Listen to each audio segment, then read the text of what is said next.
Hello everyone, welcome to my channel Accounts Made. I hope you all are doing great. So today I am going to cover a topic of 12th class, that is change in profit sharing ratio among existing partners. अगर partners अपना profit sharing ratio change करते हैं तो आज ये chapter start कर रहे हैं। मतलब एक एग्जांपल के थ्रू अगर हम समझें, A, B, C तीन पार्टनर्स हैं जिनका प्रॉफिट शेयरिंग रेशियो है 3, 2, 1। ये इनका ओल्ड रेशियो है। अब इन लोगों ने प्रॉफिट शेयरिंग रेशियो किया change equally among all the partners. तो इस सिचुएशन को बोला जाता है change in profit sharing ratio among existing partners. Existing partners ने ही अपना पीएसआर, अपना प्रॉफिट शेयरिंग रेशियो चेंज कर दिया।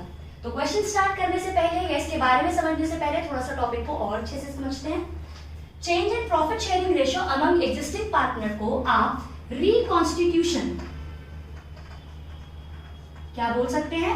रिकॉन्स्टिट्यूशन ऑफ पार्टनरशिप, और आप इसको बोल सकते हैं dissolution of partnership. Dissolution of partnership मतलब ये एक ऐसी सिचुएशन है जिसमें पार्टनर्स का old agreement comes to an end and partners come with new agreement. Partners comes with new agreement, जिसमें पुराने पार्टनरशिप एग्रीमेंट जो था वो तो हो जाता है खत्म, और अब पार्टनर्स एक नए एग्रीमेंट के साथ बिजनेस को कंटिन्यू करते हैं। ठीक, सो डिसोल्यूशन ऑफ पार्टनरशिप इज जब आपका ओल्ड एग्रीमेंट खत्म हुआ और पार्टनर्स न्यू एग्रीमेंट के साथ बिजनेस को कंटिन्यू कर रहे हैं। ठीक, डिसोल्यूशन ऑफ पार्टनरशिप फर्म से डिफरेंट है। एक टर्म यहां पर एक और आई, डिसोल्यूशन ऑफ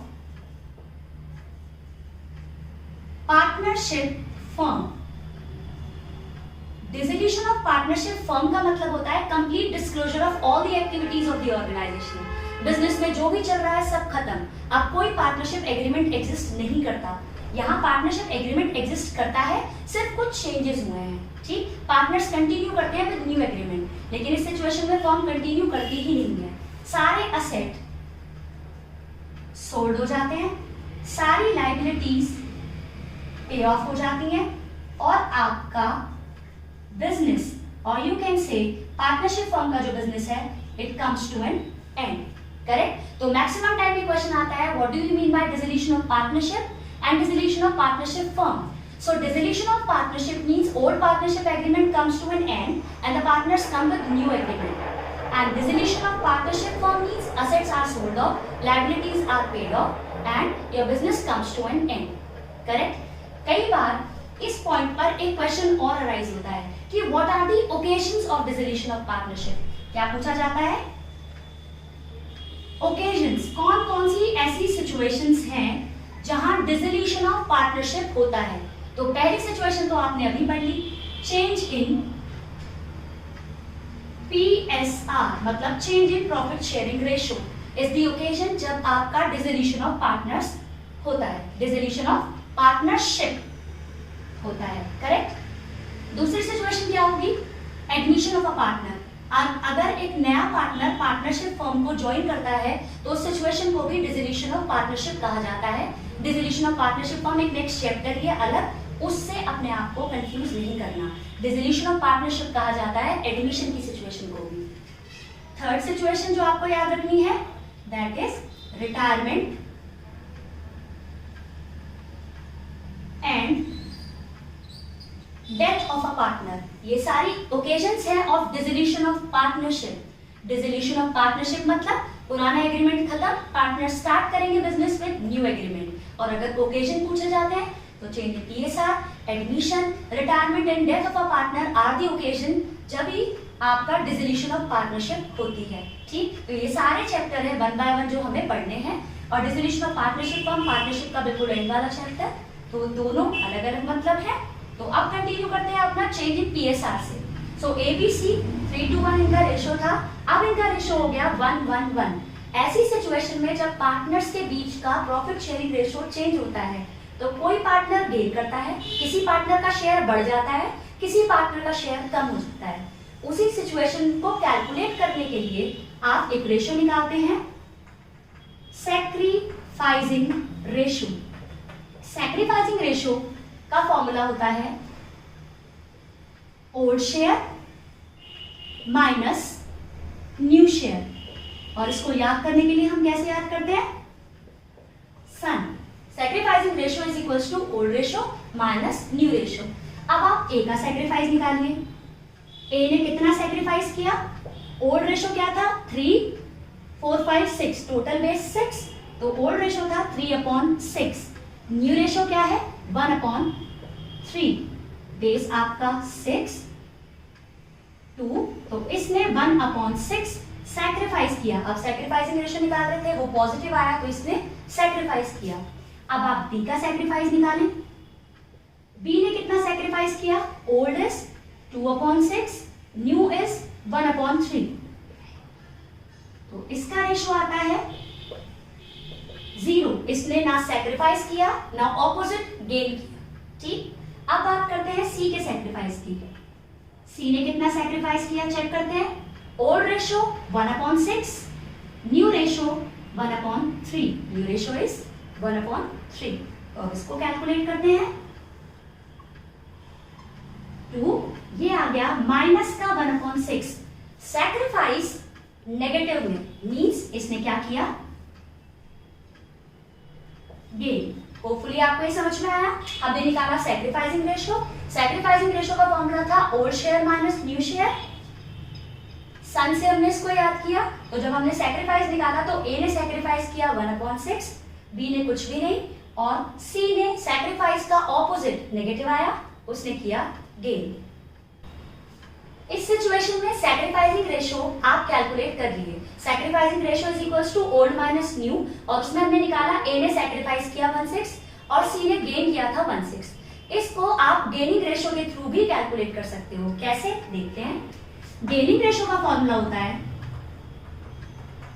गेनिंग रेशो अगर आपको निकालना है और you have to calculate gaining share, so at that point of a time the formula is gaining share is equals to new share minus old share, और इसको याद करने का तरीका है जी नो। जैसे उसमें सन लिखा था जी नो, तो अगर मैं ए का गेन निकालना चाहूं तो as gain is equals to new share कितना है 1/3 एंड ओल्ड वन इज 3/6, तो ये कितना आएगा आपका 2 - 3, मतलब माइनस का 1/6। गेन का ऑपोजिट, अगर गेन माइनस में है तो इसने क्या कर रखा है, सैक्रिफाइस। करेक्ट। अभी आपने सैक्रिफाइसिंग रेशो निकाला था तब ये पॉजिटिव आ रहा था, मतलब ये सैक्रिफाइस था। अब बात करते हैं बी के गेन की। अगर हमें बी का गेन निकालना है तो न्यू रेशो कितना है 1/3 एंड ओल्ड रेशो इज 2/6, सो ये कितना आएगा आपका 0। इसने ना गेन किया ना इसने सैक्रिफाइस किया। और अगर सी का गेन निकालें हम तो सी का गेन आएगा new ratio is 1/3 and old is 1/6, तो ये आएगा आपका 1/6, मतलब गेन पॉजिटिव वाला, तो मतलब इसने गेन किया है। तो अगर आप गेनिंग रेशो निकालते हैं तो सी ने गेन किया है और ए ने सैक्रिफाइस किया है, और अगर आप सैक्रिफाइसिंग रेशो निकाल रहे थे तो भी सेम सिचुएशन थी, ए ने सैक्रिफाइस किया था और सी ने गेन किया था। अब अपनी नेक्स्ट वीडियो में मैं कवर करूंगी आपके साथ, अगर चेंज इन पीएसआर हुआ, change in profit sharing ratio हुआ, तो उस सिचुएशन में गुडविल का ट्रीटमेंट और अनडिस्ट्रीब्यूटेड प्रॉफिट और लॉस का ट्रीटमेंट किस तरीके से किया जाता है। अब क्विकली रिवाइज करते हैं एक बार कि हमने क्या पढ़ा। आज हमने पढ़ा change in profit sharing ratio among existing partners. Change in profit sharing ratio among existing partners को रिकॉन्स्टिट्यूशन ऑफ पार्टनरशिप भी कहा जाता है और डिसोल्यूशन ऑफ पार्टनरशिप भी कहा जाता है। डिसोल्यूशन ऑफ पार्टनरशिप मतलब पुराना एग्रीमेंट खत्म, old agreement comes to an end and the partners come with new agreement. Partnership खत्म नहीं हुई, सिर्फ पुराना एग्रीमेंट खत्म हुआ है, पार्टनर्स नए तरीके से बिजनेस को कंटिन्यू करेंगे। डिसोल्यूशन ऑफ पार्टनरशिप के ओकेजन्स क्या क्या हैं, कौन कौन सी सिचुएशन है, admission, retirement and death of a partner and change in profit sharing ratio, ये तीनों वो सिचुएशन है जो occasions of dissolution of partnership कही जाती है। डिसोल्यूशन ऑफ पार्टनरशिप फॉर्म बिल्कुल अलग कॉन्सेप्ट है। इसमें आपका बिजनेस कंटिन्यू ही नहीं होता, पार्टनरशिप फॉर्म बंद हो जाती है, सारे एसेट्स होल्ड हो जाते हैं, लायबिलिटी पे ऑफ हो जाती है।